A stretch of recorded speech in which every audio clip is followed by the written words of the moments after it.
Então hoje nós vamos falar sobre famílias que se unem. E para a gente começar a conversar sobre esse tema, eu queria ler o primeiro capítulo desse livro da Fernanda do Valle, a filha do Luciano do Valle. Ela mostra para a gente um novo significado de família, ou melhor, o que é a família na pós-modernidade, como são muitas famílias na pós-modernidade. E ela diz o seguinte: após um dia de aula, meu filho Daniel chega em casa e solicita minha ajuda para uma tarefa. Mamãe, você pode me ajudar com a minha árvore genealógica? Tenho que fazer esse trabalho para a escola, mas estou um pouco confuso. E ela diz: claro, meu filho, traga aqui e vamos fazer juntos.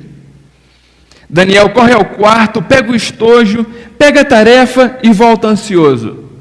Mamãe, é melhor começarmos aqui embaixo e vamos subindo. A professora me orientou assim. Ok, meu filho, ela diz. Então, coloque o seu nome e vamos lá. Ih, mamãe, não tem espaço para colocar o Vi. O Vi é o marido da mãe. E nem para colocar a Eli, que é a mulher do papai. Onde os coloco?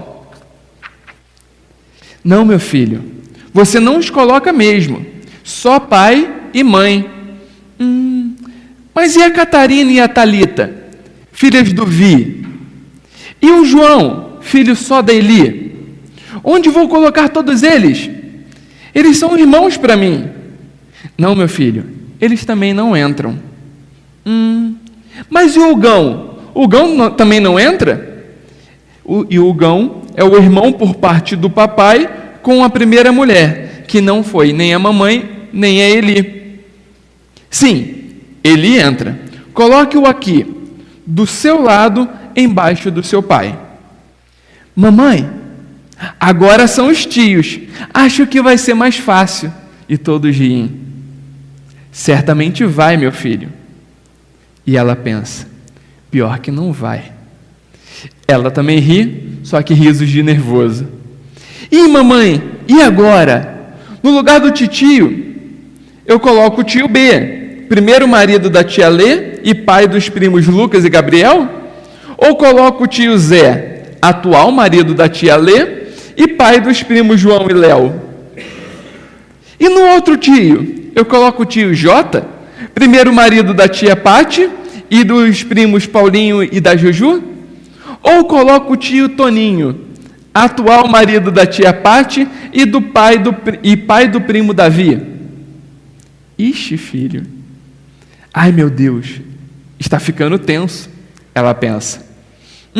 Vamos colocar o tio atual, acho que é melhor.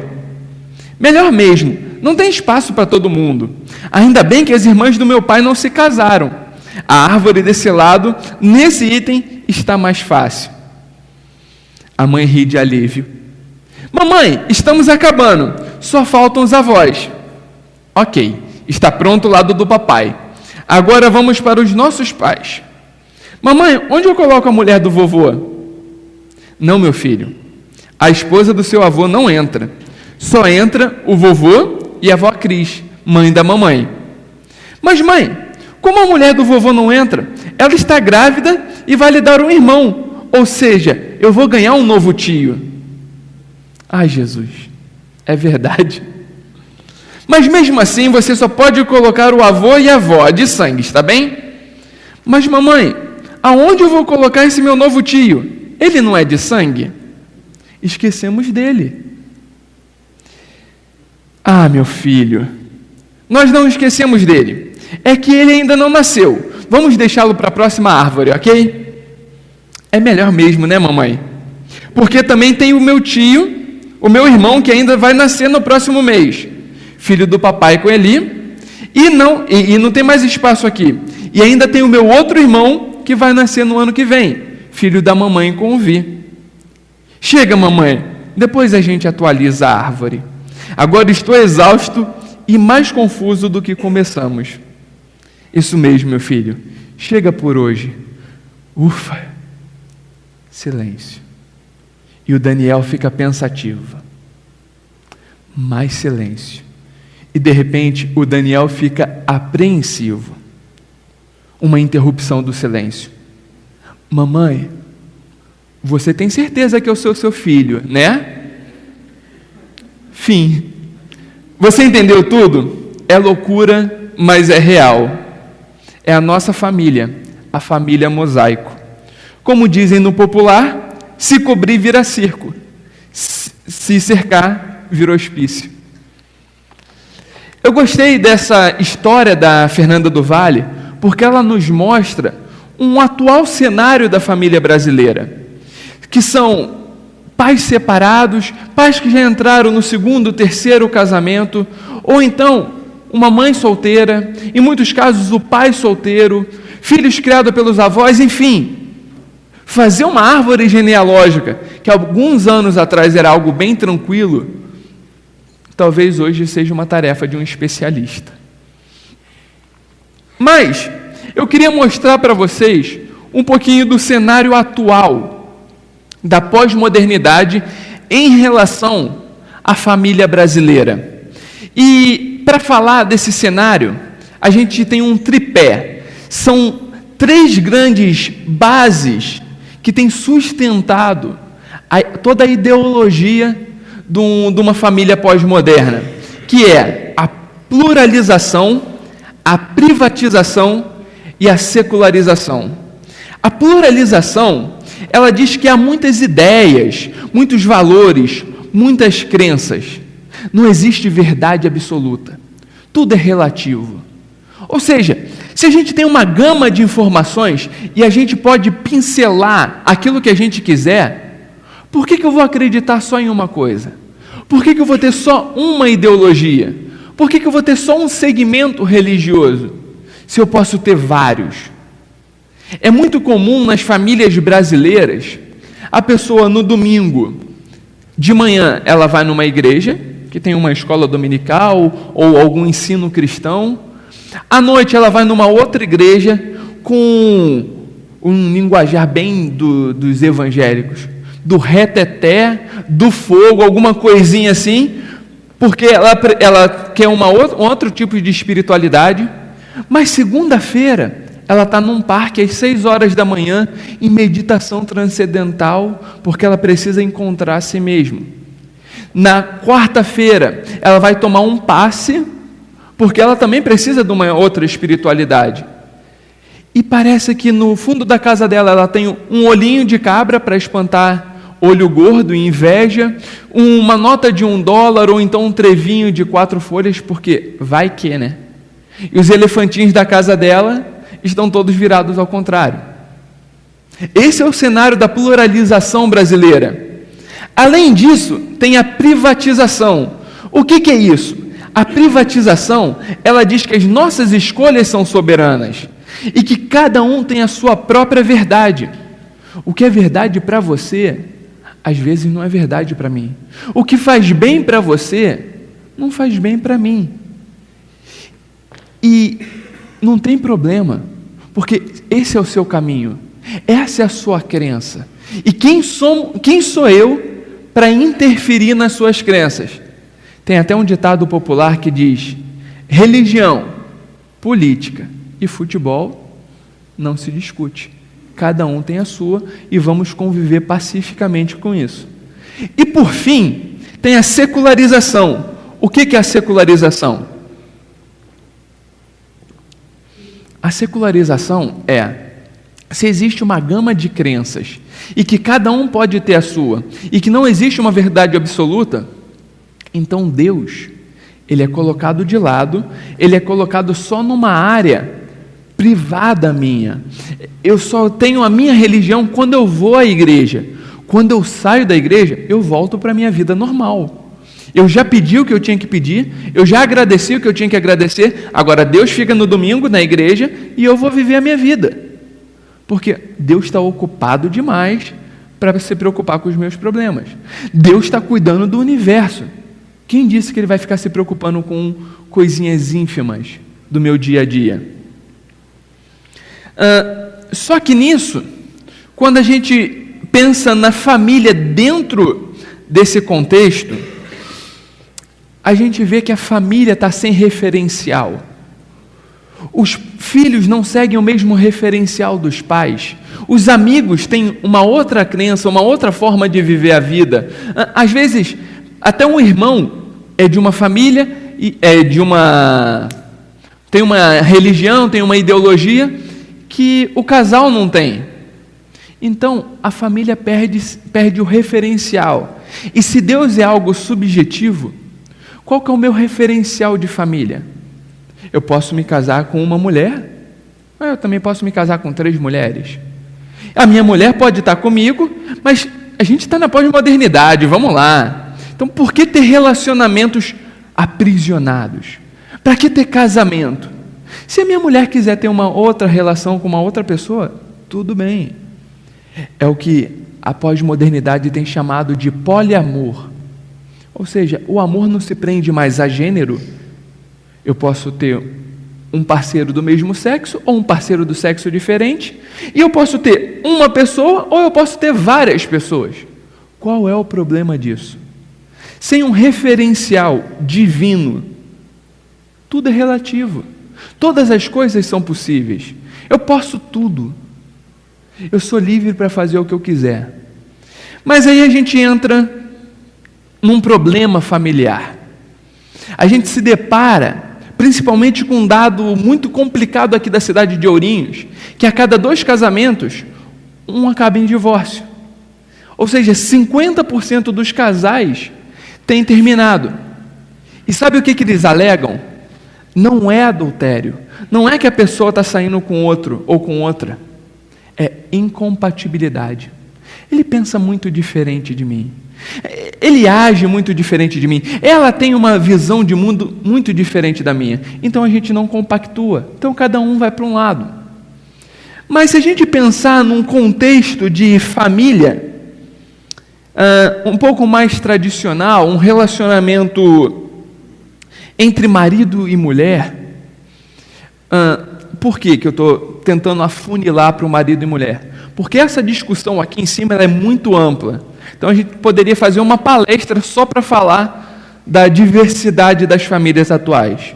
Mas como a maioria aqui vem de um contexto mais tradicional, no máximo um mosaico familiar, então eu vou tentar me restringir aos problemas familiares de um casal, ok? Então vamos lá, para eu conversar com vocês sobre isso, eu quero trazer aqui para me ajudar o Dr. John Gottman.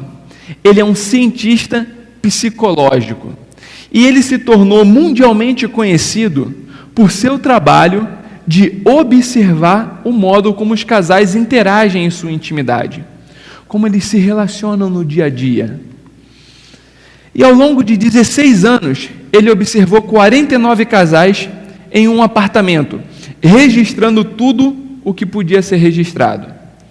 E a conclusão é, em 91% dos casos, ele conseguiu prever se o casamento daqueles casais falharia ou obteria sucesso. Em 16 anos, ele começou a observar o relacionamento entre o casal, as falas do casal, os gestos, os olhares, o comportamento daquele casal.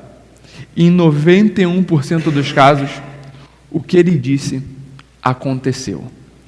E o detalhe é, ele chama esse estudo que ele fez, ou os problemas do casamento, de os 4 cavaleiros do apocalipse conjugal. Ele traz uma metáfora bíblica da revelação do fim dos tempos e incorpora essa metáfora num ambiente familiar. Ele mostra quais são os cavaleiros ou quais são os problemas que, se entrar numa família, mais cedo ou mais tarde, tende a trazer um apocalipse para aquela casa. Então vamos tentar entender um pouquinho desses 4 cavaleiros. O primeiro ele chama de crítica. Diferente da reclamação, que consiste em apontar algo no parceiro que você considera irritante, desagradável ou frustrante, a crítica vai além. e ataca o caráter e a personalidade do outro. Trocando em miúdos, a reclamação ataca o problema, a crítica ataca a pessoa. Essa é a diferença. Você já viu um casal que começa a falar do caráter um do outro? Você não presta, porque você faz isso, você faz aquilo, e não é só o comportamento da pessoa, mas as palavras são direcionadas à personalidade daquela pessoa, o que ela é, a identidade dela. Quando o casal começa a confrontar, a entrar em conflitos na área da personalidade ou na área da identidade da pessoa, isso tende a ser um prejuízo. Quantas vezes eu já vi casais que, mesmo estando junto, mesmo estando em público, um começa a afrontar o outro, um começa a trazer coisas do passado e falar: você é isso, você é aquilo, você nunca mudou, você sempre fez isso, você nunca faz aquilo. Isso gera um clima tenso no ambiente. Esse é o primeiro cavaleiro apocalíptico. Se você tem esse cavaleiro dentro da sua casa, comece a enxergar, identifique ele e comece uma mudança na sua casa, porque senão o apocalipse vai chegar no seu lar. O segundo cavaleiro é o desprezo. E o John Gottman diz o seguinte: o desprezo equivale à demonstração de repulsa pelo parceiro por meio de apelidos, zombaria, humor mordaz, menosprezo e linguagem corporal. Por exemplo, rodar os olhos. Você já viu? O marido passa e a mulher dá aquela olhadinha para cima, dá até uma tremidinha nos olhos. É mais ou menos isso. Bufar. Isso aqui é muito engraçado. O cara faz alguma coisa, parece um cavalo, parece um negócio meio estranho. Encarar, fazer cara de desprezo. Enfim, quando um conflito não se resolve, o desprezo tende a aumentar e gerar beligerância. Em outras palavras, se você não atentar para o seu relacionamento, mais cedo ou mais tarde, vocês vão estar simplesmente convivendo dentro de casa. Tem muitos casais que o marido e a mulher, eles se desprezam tanto que eles dormem até em camas separadas. Eu lembro do meu avô e da minha avó. Eu convivi 12 anos da minha vida com eles. E eu nunca vi eles dormindo juntos. E sempre quando um ia dialogar com o outro, era através de desprezo. Era através de um pegava a doença do outro, colocava um apelido naquela doença e dialogava daquela forma, dialogava dessa forma. Isso nada mais é do que desprezar o seu companheiro. Nada mais é do que você menosprezar a pessoa que está do seu lado. Terceiro, atitude defensiva. A atitude defensiva ocorre quando a pessoa culpada se recusa a pedir desculpas ou a recuar do conflito. Em vez disso, a pessoa culpada acha desculpas para o comportamento adotado e chega até a culpar o parceiro na tentativa de se mostrar moralmente superior. Gente, quantos casais que eu já não conversei que ele falou assim: Tiago, eu estava conversando com a minha mulher, eu sei que o erro era dela. No meio da conversa, eu comecei a achar que eu era o culpado. Ela conseguia reverter e eu não conseguia mais dialogar, eu ficava parado. Aí eu descobri uma coisa: eu não sou um cara reativo para dar respostas. Então toda vez que a minha mulher brigava comigo, eu falava: espera um minutinho, eu vou registrar o que você está falando, amanhã eu te trago uma resposta. Porque não é bem assim, eu só não sei te dizer como que é. Mas tem algumas situações que a pessoa, ao invés de reconhecer os seus erros, ela fala assim: eu fiz isso, mas eu só fiz isso porque você fez aquilo. Eu só tomei essa atitude porque eu não aguento mais o seu comportamento. Tem gente que até tenta barganhar com o marido: eu vou agir dessa forma, eu vou tomar esse posicionamento só para castigá-lo, só para castigá-la. Não é por aí que funciona. Se você age dessa forma, esse cavaleiro já entrou na sua casa. E toma cuidado, o Apocalipse está chegando. Lembra daqueles velhinhos com os cartazes falando o fim do mundo está chegando? É mais ou menos isso. Aqueles filmes de Hollywood, é mais ou menos isso, só que dentro da tua casa. E por fim, o quarto cavaleiro do Apocalipse é a construção de barreiras.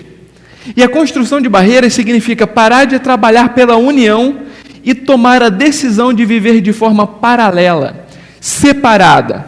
Aqui se inclui uma vida financeira, uma vida social, uma vida espiritual e até mesmo a opção de dormir em quartos diferentes. Em 85% dos casos, os maridos são responsáveis por isso.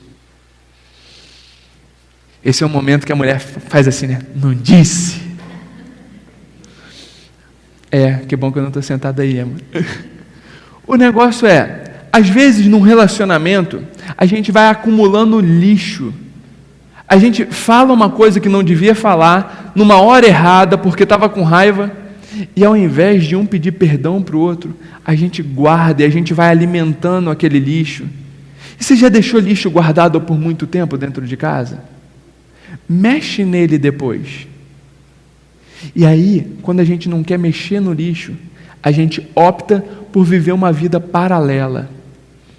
O que ela vai fazer é problema dela, o que eu vou fazer é problema meu. Ela ganha o dinheiro dela, eu ganho o meu dinheiro. O que ela vai fazer com o dinheiro dela é problema dela, o que eu vou fazer com o meu dinheiro é problema meu. Ela tem os seus amigos, eu tenho os meus amigos. E aliás, ficar com ela dentro de casa ou ficar com ele dentro de casa é um inferno. Então é melhor que você saia, é melhor que você me dê descanso. Tem muitos casais que vivem esse apocalipse, que convidaram ou que deixaram entrar esse apocalipse para dentro da casa. Esse é cavaleiro apocalíptico para dentro da casa. E aí o John Gottman, ele conclui dizendo o seguinte: quando os 4 cavaleiros do apocalipse conjugal criam residência em um casamento, pode-se dizer que o relacionamento está estatisticamente fadado ao fracasso. E aí eu trago uma pergunta para vocês. Você consegue dizer se algum desses cavaleiros está rodeando o seu lar e acabando aos poucos com o seu casamento? E a pergunta-chave aqui: o que você pode fazer para resistir a eles?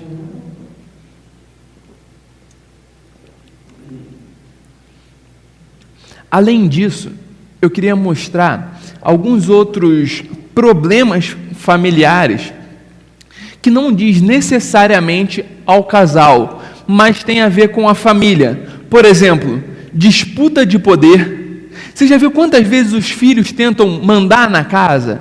Quantas vezes que eles tentam tomar o lugar dos pais e ditar a dinâmica da casa? Aonde que a gente vai? O que a gente vai comer? Para onde a gente vai sair? Qual carro a gente vai comprar? Qual casa eu gostei, qual casa eu não gostei? Além disso, a falta de interdependência. Os filhos vivem num quarto isolado, que nem a música do Carlinhos Veiga. Cada um está no seu quarto, com foninho no ouvido, os filhos estão mexendo na internet, a mulher está jogando Candy Crush, o marido... o marido está assistindo alguma coisa na internet. Enfim, cada um está num universo paralelo. Na hora da comida, o marido diz: não, eu não posso almoçar com vocês porque eu estou trabalhando. A mulher: eu como depois, eu como de pé porque eu tenho que resolver isso, eu tenho que resolver aquilo. Os filhos já querem comer no quarto para continuar na internet. Depois ele só deixa o prato ali e a mãe tem que ir lá buscar. Não existe interdependência, não existe diálogo. Um outro problema: falta de perdão e arrependimento. Às vezes o problema é entre irmãos. Um irmão que não conversa com o outro por algo que aconteceu no passado e ninguém nunca mais tocou no assunto. E aí colocam um tapete por cima e falam assim, não, está tudo bem. Na minha casa está tudo bem. Só que um não vai visitar o outro. Tem tempos. Por quê? Porque nunca foi esclarecido aquela conversa. Porque ninguém foi homem ou mulher suficiente para falar assim, olha, eu errei aqui, aqui e aqui. Eu quero reconhecer a minha parte da história. O que você vai fazer com a sua parte da história? O problema é seu. Se você vai concordar ou não concordar, tudo bem. Mas da minha parte, eu quero restabelecer a união dessa casa. E mais o isolamento e divertimento. Às vezes, a própria diversão, o próprio lazer, as próprias viagens afastam o casal, afastam a família. Porque antigamente, Natal e Ano Novo eram datas para a gente passar com a família inteira. Só que agora você entra na internet, aí você vê, tem um cruzeiro para eu fazer no Natal, que tal uma pichincha. Ou então, tem uma viagem que eu vou para tal lugar. Ou então, meus amigos me convidaram. Acabou a união familiar. Eu lembro que quando a minha avó era viva, a gente juntava a família, viajava 5 horas para encontrar o restante da família e se divertir, passar uns 4, 5 dias juntos. Minha avó morreu, eu tinha 12 anos, tem 16 anos que tem alguns primos que eu nunca mais vi. Se passar na minha frente, eu não faço ideia de quem sejam. E por fim, reconhecimento e afeto. Às vezes, o trabalho dentro de casa se torna algo tão comum que o marido esquece de reconhecer sua mulher, a mulher esquece de elogiar o seu marido. Principalmente quando acaba aquela fase da paixão, que era só tocar que tudo virava luz, ou a ausência dela. O problema é, acabou a paixão, o tocar já não é mais tão significativo, a conquista já não está mais na área. Então, deita aí. Não, chega para lá, você está me incomodando. Tira a cabeça da minha perna, está dando cãibra. Acaba o afeto, acaba aquele negócio da conquista diária. A mulher engorda, o homem engorda, porque, tá bom, já estou casado mesmo. Não tem mais nada para mostrar para ninguém, já conquistei quem eu tinha que conquistar, está comigo até que a morte os separe. O problema disso é que a sua mulher vai começar a orar para você morrer.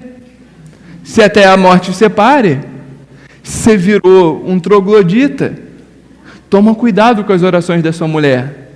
Se ela ficar muito tempo orando, começa a colocar o ouvidinho lá. O negócio vai estar complicado para o teu lado. Mas seguindo, o que a Bíblia nos fala? Quais são os conselhos bíblicos para a relação da família? A Bíblia diz o seguinte: portanto, como povo escolhido de Deus, santo e amado, revistam-se de profunda compaixão, bondade, humildade, mansidão e paciência. Suportem uns aos outros e perdoem as queixas que tiverem uns contra os outros. Perdoem como o Senhor lhes perdoou. Acima de tudo, porém, revistam-se do amor, que é o elo perfeito. Eu quero que vocês prestem atenção em 2 expressões. A primeira expressão revela a identidade daquele povo, como o povo escolhido de Deus. E uma atitude que aquele povo precisava ter: revistam-se. Por que eu estou mostrando isso? Porque ao contrário da pós-modernidade, que não existe um absoluto, tudo é relativo, tudo é nuvem, tudo é cinza, são 50 tons de cinza, mas não existe preto e branco. Tudo é o que vale para você. As Escrituras mostram que o caminho é outro, que existe um referencial. Se vocês pertencem a Deus, se vocês são escolhidos por Deus, vocês precisam ter um modo de agir, vocês precisam se portar de uma forma, vocês precisam ter um tipo de postura social. Por que eu estou falando isso para vocês? Porque alguns filósofos, com muita sabedoria, disseram o seguinte: Eu acredito em Jesus. Eu acho que Jesus foi uma pessoa boa que deve ser seguida. O problema são os discípulos dele. O problema são os seguidores dele.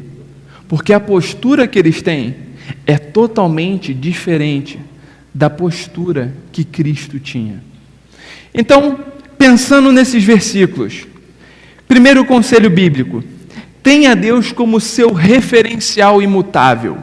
Ao contrário das gerações que mudam com o passar do tempo, se vocês olharem para a história sempre foi entre altos e baixos, momentos de ditadura e momentos de que tudo era possível, momentos de destruição e guerras e momento que estava todo mundo tranquilo, convivendo. Parece que a história ela faz isso aqui. A gente já viu na história vários ditadores que apareceram e vários períodos onde a verdade não existia.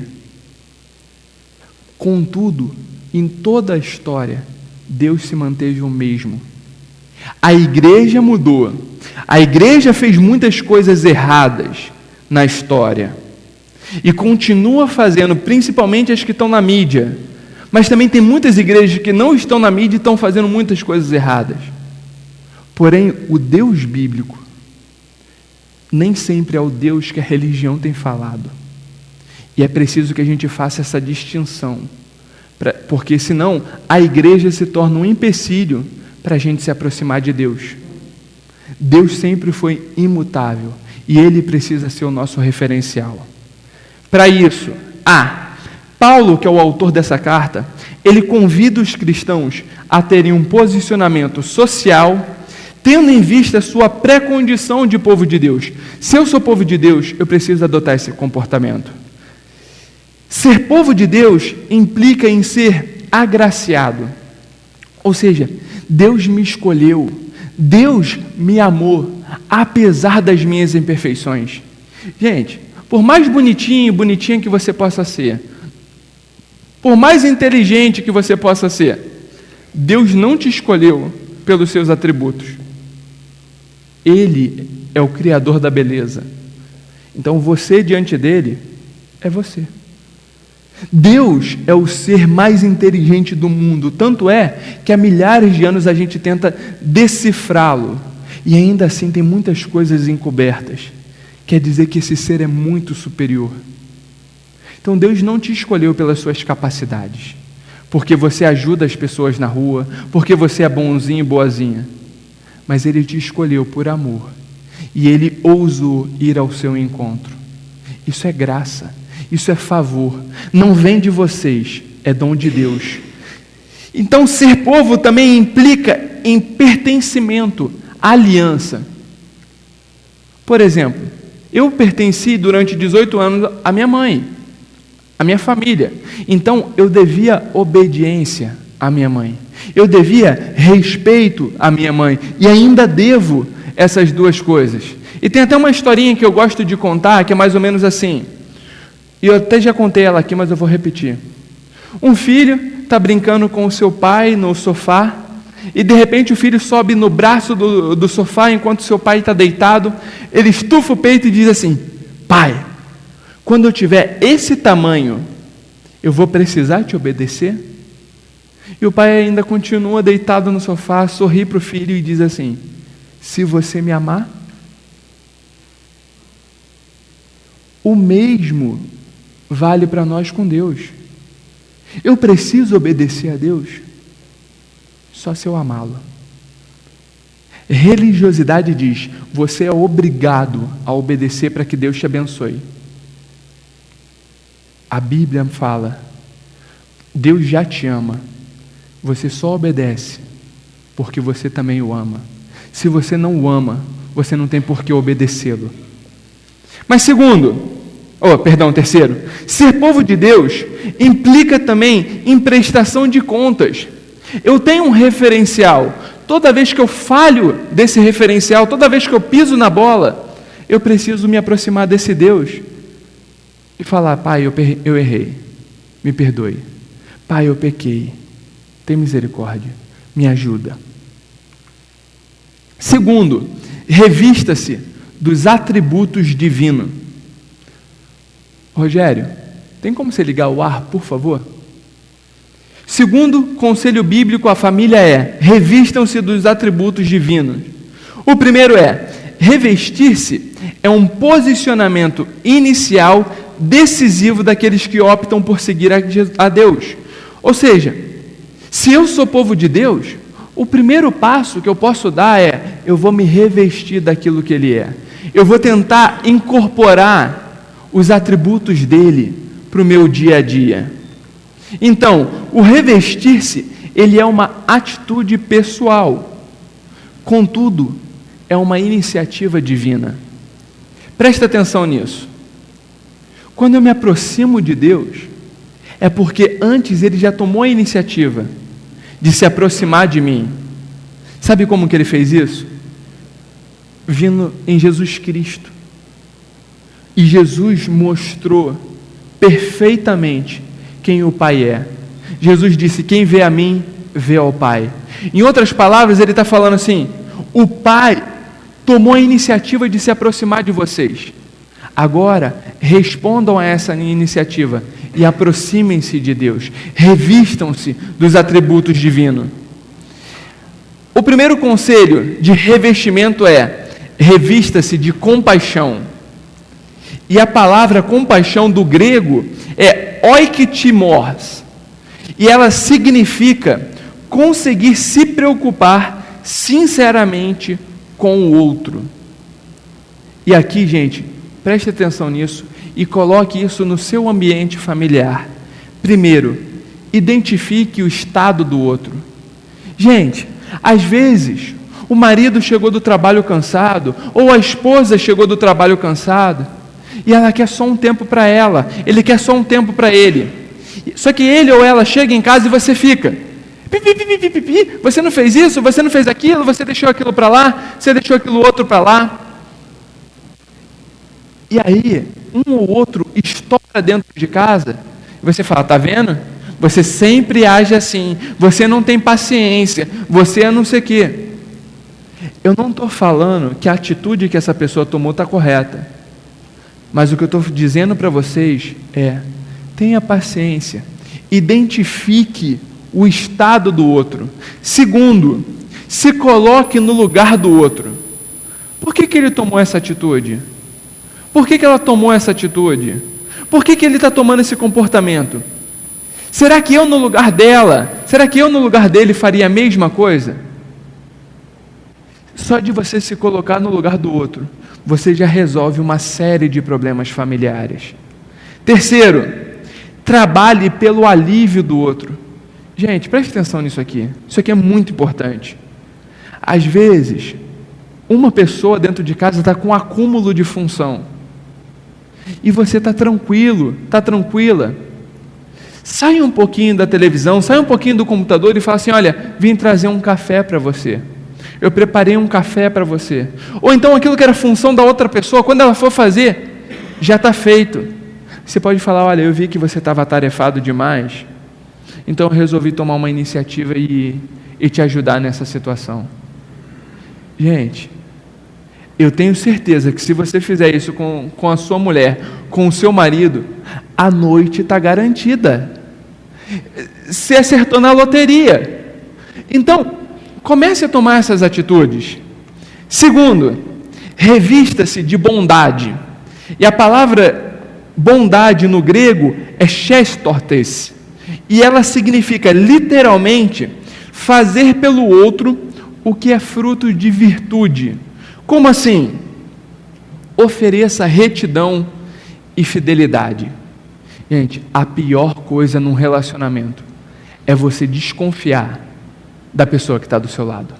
É você não ter confiança aonde essa pessoa está, o que essa pessoa está fazendo, com quem que ela está. E confiança é algo que você conquista com muito tempo.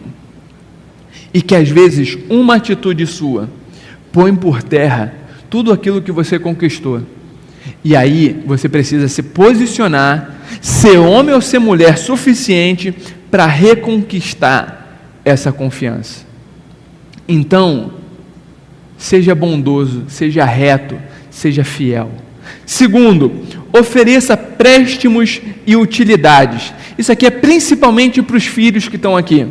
Gente, como que filho é um peso para os pais?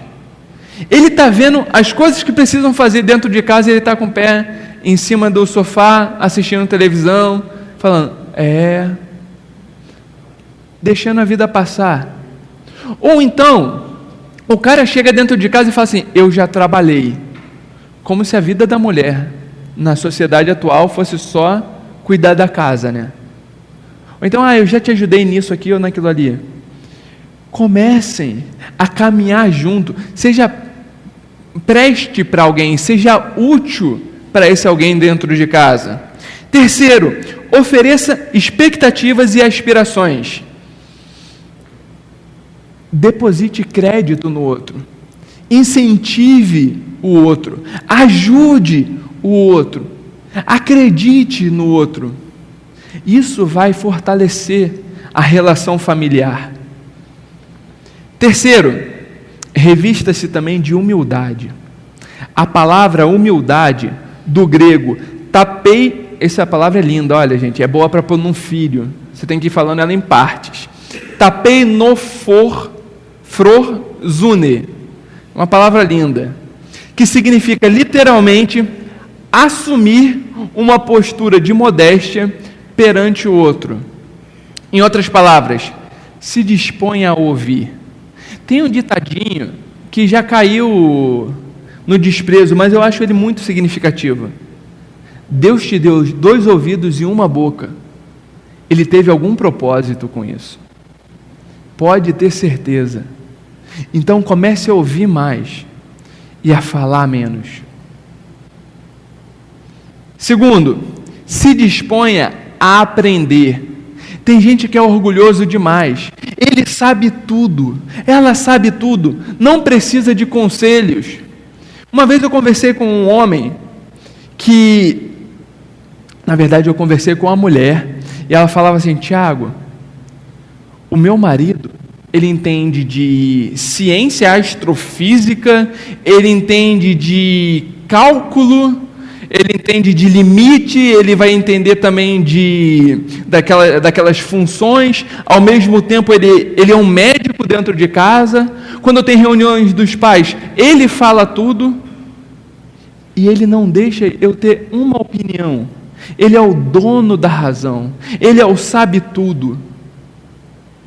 Até que um dia ele falou assim, você não serve mais para mim, e me deixou.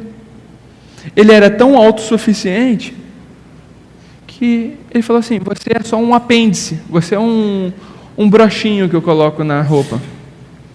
Tem muitas pessoas que se acham dono da razão. Tem muitas pessoas que não reconhecem, que não se sujeitam e que não se dispõem a aprender. Outra coisa, se disponha a pedir perdão. Se disponha a reconhecer os seus erros. Não espera que o outro faça isso. Faça você. Seguindo, revista-se de mansidão. A palavra mansidão, prautes, significa literalmente disposição para abrir mão dos seus direitos. Direito de ter razão. E aí tem aquele outro ditado, né? Você quer ter razão ou quer ser feliz? Será que você tem razão o tempo todo? Será que a outra pessoa está tão errada assim que é só você o certo? Se você for sempre a pessoa que tem razão, mais cedo ou mais tarde o seu casamento vai acabar.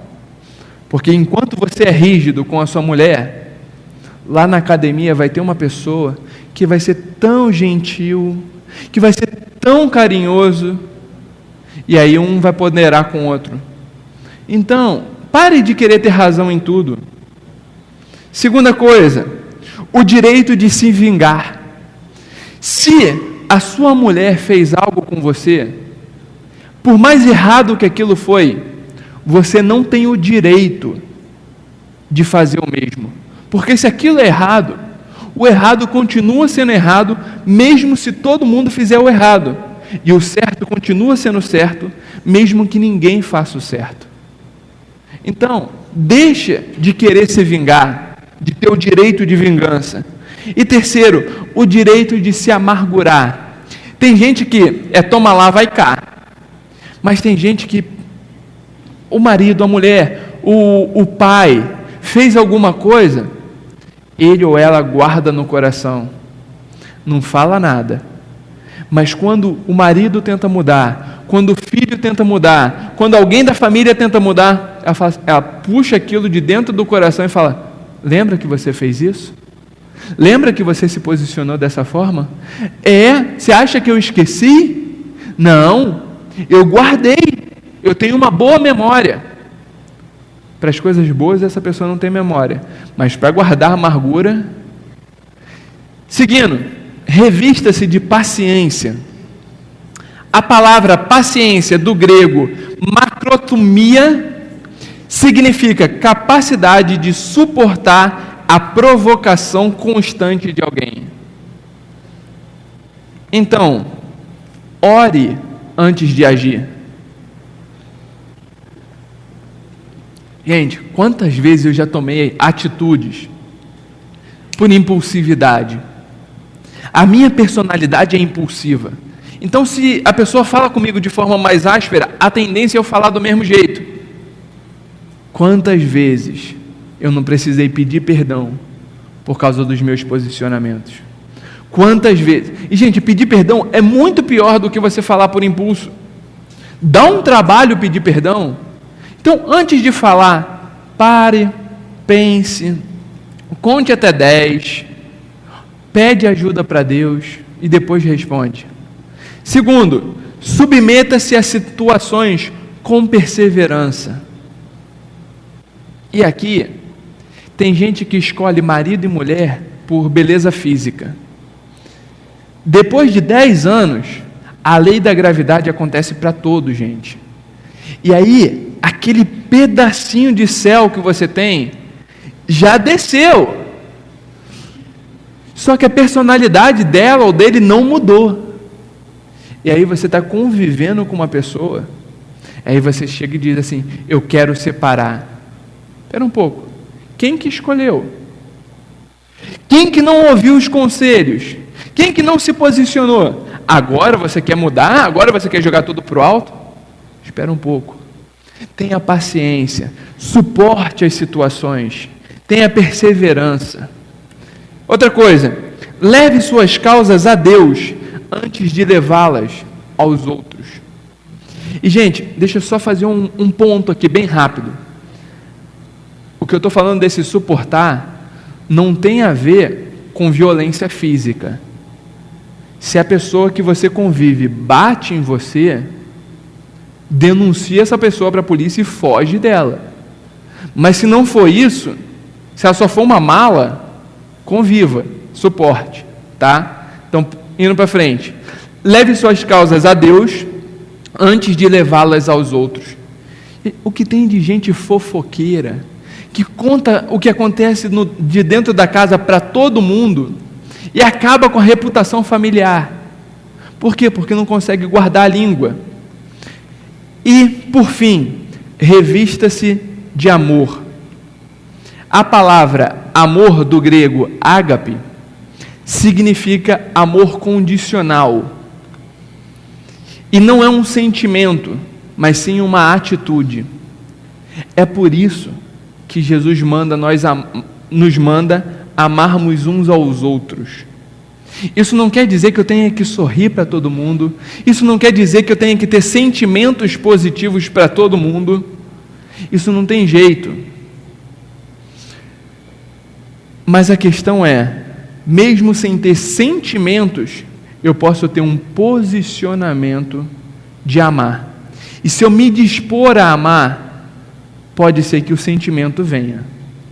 Mas quando eu me disponho a amar, é muito mais fácil eu ter sentimentos de afeto, sentimentos de carinho. O contrário nem sempre acontece. Segundo, o amor, ele exige sacrifício. Como que Jesus perdoou os nossos pecados?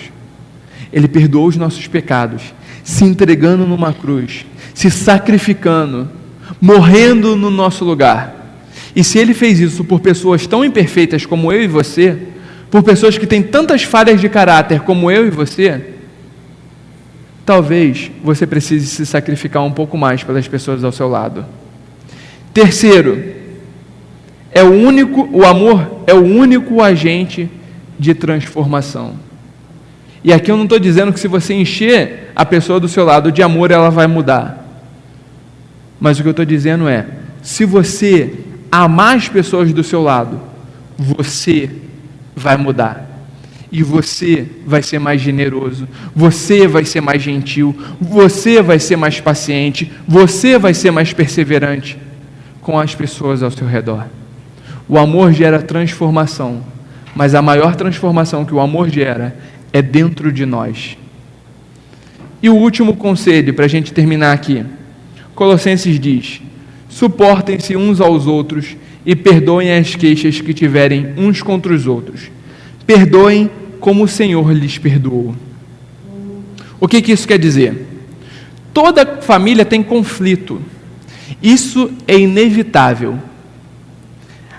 E, gente, quando a família fala, não, está tudo bem, eu já diagnostico um problema da família: a mentira. Eles são expert em mentir. E é interessante que tem um amigo meu, aquele japonês que veio aqui, que é dentista, o Eduardo. Quando eu ia na casa dele, e a filha dele falava alguma coisa, eu chegava e falava assim: Elis, já falei, na frente dos outros, finge, é o melhor remédio. E ria. Fala assim: se a gente fingir, vai dar tudo certo. Quando as pessoas dizem que a família está tudo bem, elas estão fingindo.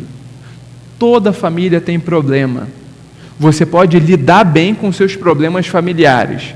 Vocês podem se reconciliar com facilidade. Isso não quer dizer que vocês não têm problemas na família. A pergunta é como que vocês estão reagindo a esses problemas.